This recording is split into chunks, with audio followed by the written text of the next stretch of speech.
அழகான வாழ்க்கை என்பதற்கு அமைய நாடு அபிவிருத்தி பாதையில் சென்று கொண்டிருக்கின்றது.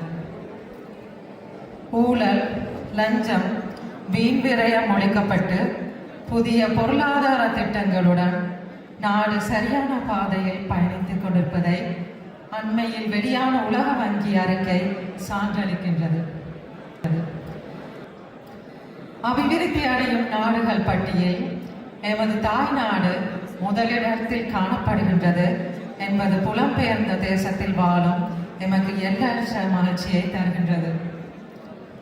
தோழர் அனுரகுமார திசாநாயக்க அவர்களின் அபிவிருத்தி இலக்குகளில் ஒன்றான டிஜிட்டல் மயமாக்கல் என்பது கொழும்பை மையப்படுத்தியதாக அல்லாமல் நாடு தழுவியதாக ஆரம்பிக்கப்பட்டுள்ளது.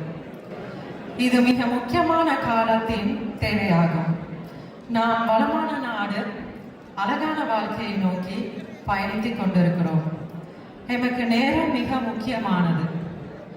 அதே போன்று வீண் விரயத்தை முறியடிக்க வேண்டும், ஊழலை ஒழிக்க வேண்டும்.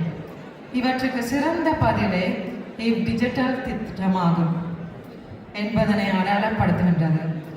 புலம்பெயர்ந்த தேசத்தில் வாழ்கின்ற எமது தொப்புள் கொடி உறவுகள் என்றும் உங்கள் கரத்தை பலப்படுத்தும் உள்ளங்களாக இருப்போம் என்பதில் எந்தவித மாற்று கருத்தும் இல்லை. கல்வி மறுசீரமைப்பு இன்றைய நவீன வளர்ச்சியின் வேகத்தோடும் எம் நாட்டை இணைக்கும் கருவியாக இருக்கும் என்பதில் எவ்வித ஐயமும் இல்லை. படிப்படியாக எமது கல்வி சீர்திருத்தத்தை மேலோங்க செய்வதன் மூலம் பிராந்தியத்தின் முக்கிய நாடாக மாறி சர்வதேசத்தில் புரட்சிகர மாற்றத்தோடு கைகோர்க்க முடியும்.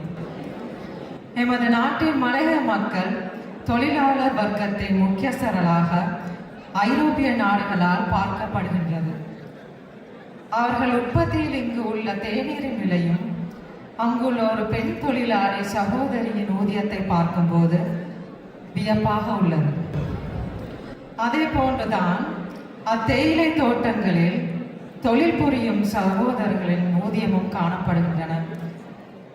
கடந்த 75 வருட காலமாக வாக்கு வழங்கும் வாக்காளர்களாகவும் தொழிற்சங்க அங்கத்தவர்களாக பார்க்கப்பட்ட இவர்களுக்கு மலையகம் என்ற அடையாளத்தை இவ்வரசாங்கம் வழங்கியுள்ளது. மலையக மக்கள் போராட்டத்திற்கு கிடைத்த வெகுமானமாகும். இதே போன்று இம்மக்களின் வாழ்வியல் மாற்றத்தை, குறிப்பாக காணியுரிமை, வீட்டுரிமை, சுகாதார உரிமை, தொழில் பாதுகாப்பு, உழைப்புக்கேற்ற ஊதியம் என்பவற்றிற்கு தோழர் அனுரகுமார திசாநாயக்க நேரடியாக தலையிட்டு செய்தி உரிமைகளை அம்மக்களுக்கு பெற்றுக்கொள்ள முன்வருவார் என்ற நம்பிக்கை மத்தியில் உருவாகி வருகின்றது. 2வது ஆண்டு தொடக்கத்தில் நாம் இருக்கிறோம். இவ்வாண்டு இறுதிக்குள் மலையக மக்களின் கணிசமான பிரச்சனைகளுக்கு தோழர் அனுரகுமார திசாநாயக்கினால் தீர்வுகள் கிடைக்கும் என்ற நம்பிக்கை புலம்பெயர்ந்த தேசத்தில் உள்ள நாம் எதிர்பார்க்கிறோம். Thank you for your time, your attention, and most importantly, your willingness to be part of this journey. Let's move forward with confidence and purpose. I wish you all a pleasant afternoon, ladies and gentlemen. Nandri Vanakkam.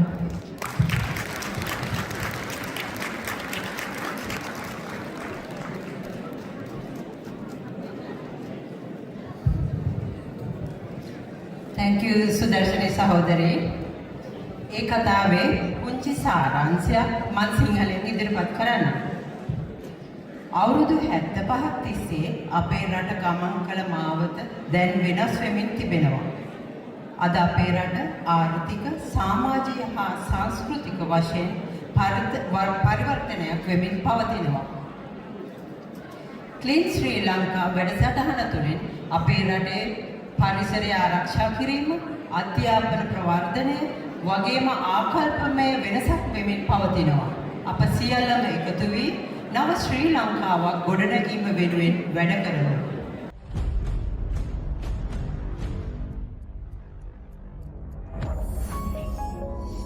You're watching the Life Traveler channel.